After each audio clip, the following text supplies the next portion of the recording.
So in that case, we need to prove that C plus 1 is less than equal to C. Can we find a constant variable? And I want you guys to type out the answer for this.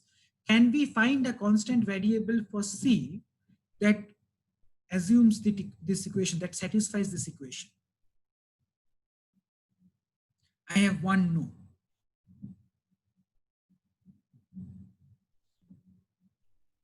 Vamsi, even if we assume that C is 0, can we assume that? Even for C is 0, we don't have a solution, right?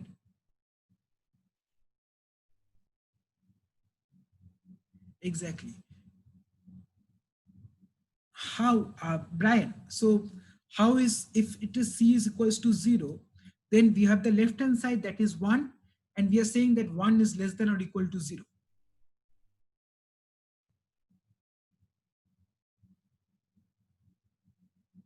Isn't it? We are saying 0 plus 1 is less than equal to 0. Exactly. Brian, do you agree that 1 is less than equal to 0?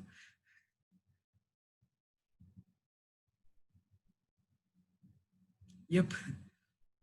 There you go. So we cannot prove that this is the case. So we cannot say that T of n to Tn by 2 plus n is big O of n. And I'm going to come back to this in a second. But you understand how we said that 3c by 16 plus 1, and I'm going to type it here in the chat window. So 3c by 16 plus 1 was less than equal to c. You understand how we proved this, right? This had a particular value for c where it satisfied the equation. But for this particular equation, c plus 1 is less than equals to c, that does not satisfy ever. Right? So we can't say, at least assuming that it is less than c of n, at least CAN, that we can't say this. But I want to move on to the second slide where we show that it is big O of n. But before we do that, can someone tell me the complexity of 2Tn by 2 plus n, either using the master method or recursive method? What would be the complexity of 2Tn by 2 plus n?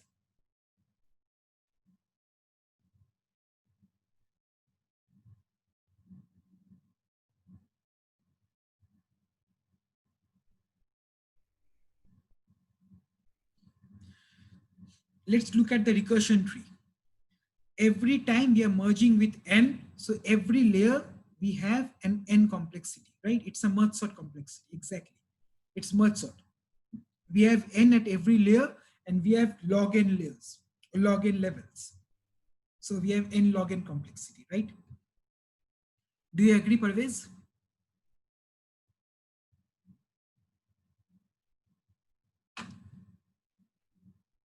Each time we are dividing it into 2.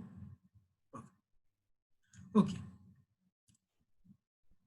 So let's look at another example. We have T of n equals to T n by 2 plus Tn by 2 plus 1. We have the floor function and the ceiling function. In case n is odd, we can have both floor function and ceiling function. But in general, you can think of this particular term as 2Tn by 2 because even and odd numbers does not matter that much in terms of time complexity, right? Because they are just one off. So then we have a plus of 1. And we are trying to prove that it is big O of n. So we need to prove that Tn is less than equal to Cn. And in that case, we need to assume that for both Tn by 2 floor and Tn by 2 ceiling, Cn by 2 holds. So we have Cn here. So for that, we have the function Tn less than equals to Cn by 2 floor, Cn by 2 ceiling plus 1. Now, Cn by 2 floor plus Cn by 2 ceiling, you understand that that is going to be C of n, right? Floor of half and ceiling of half is going to sum up to n. Now, we have this equation that is less than equals to Cn plus 1. Now, we have Cn plus 1. Is this the same as saying Cn? In other words, Cn plus 1, is it less than or equals to Cn?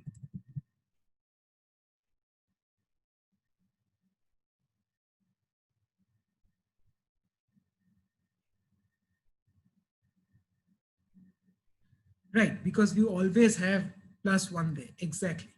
Now, in order to do this, and solution is, so in order to do this, we can assume another thing. Instead of big O of n,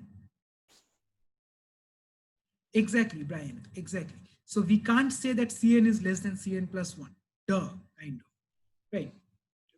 But now, in order to prove this, exactly, right? So in order to prove this, we need to say that, let's say that we are not trying to prove big O of n, but we are trying to prove big O of n minus 1.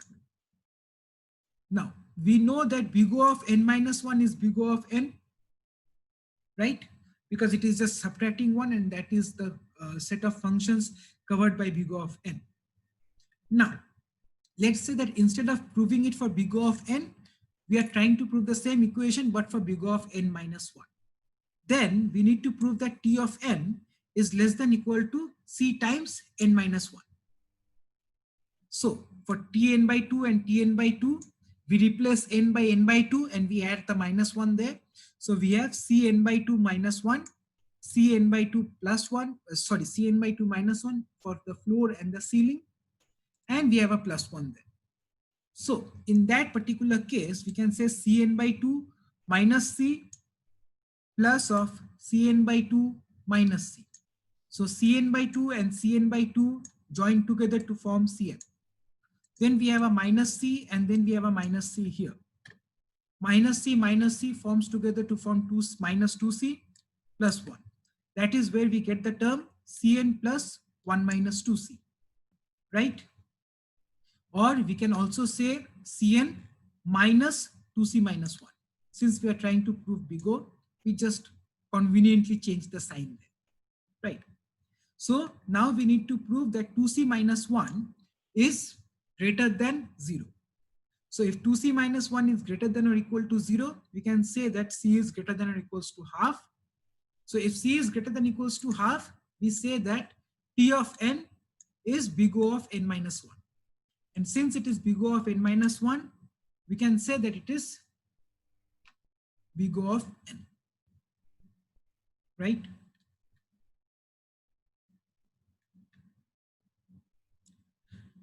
Does everyone agree how we got to this solution? How we used n minus 1 instead of n to find out the solution, to subtract the irritating bit that we had. This was the irritating bit in the earlier equation, right? We assumed that it was big O of n, and this ended up being the irritating bit. And that is why we used n minus 1 to remove that irritating bit. And now we have a solution for the value of C. Yes, no? You need to understand this, because this is the thing that is going to help you for your homework, question number 3, part 3, to remove the irritating bit of your equation. Let's see if you guys remember. What is the irritating bit for your homework 3, part 3? Part 3.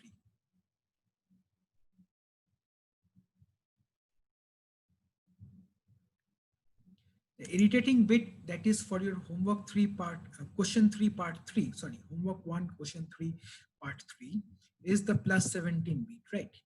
We need to remove that bit somehow. And we can do this. No, the plus 17 bit is part 3, isn't it?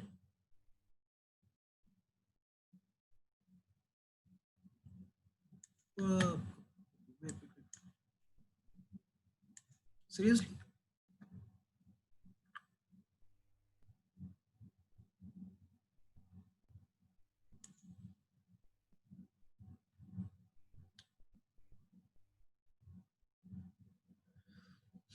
Maybe.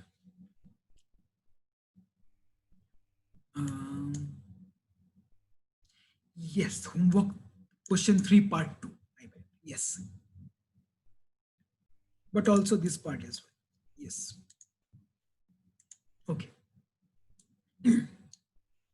You guys know more about the homework than I do, as it should be. Anywho.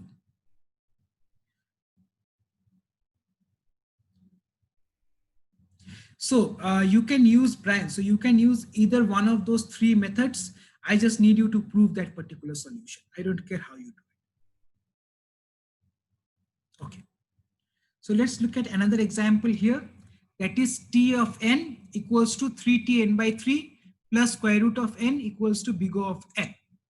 So in this case, and I'm going to ask you guys questions about this. So in this case, we are going to assume T of n is less than equals to what?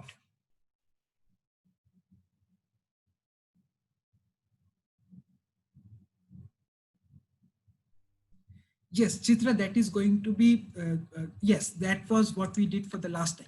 Yes, so big O n minus 1 is always going to be big O of n, right? Because big O of n is always going to dominate n minus 1.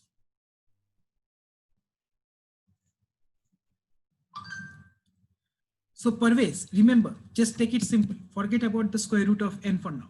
When we have this particular equation, not this equation, this equation. When we have this equation, we are trying to prove big O of n. So all we need to do is we have to say that T of n is less than equals to Cn. Do you understand? We'll come to the next part later. Okay. So now that we have this, can we say what? So what can we say about 3Tn by 3? And for that matter, let's say something about just T n by 3.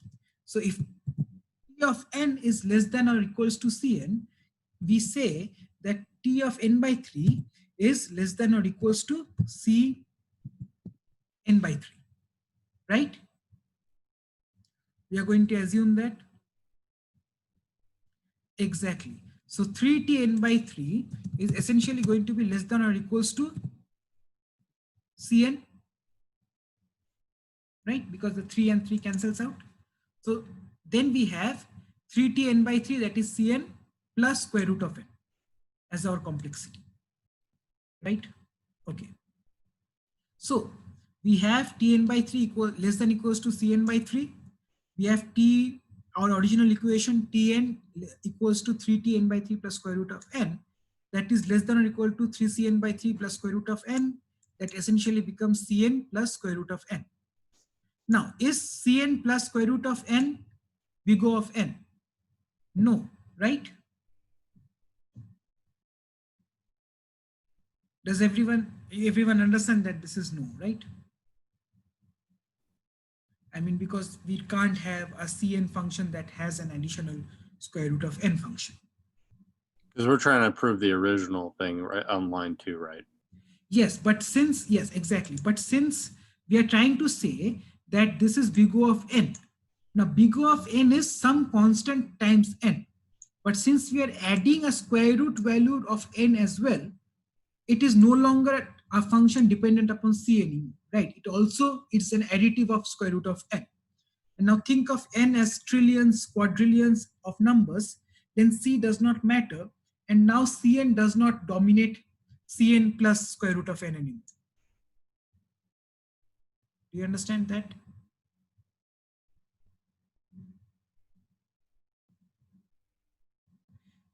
So Brian, n should dominate n the square root of n, but n will not dominate n plus n to the power of 0.5. Exactly.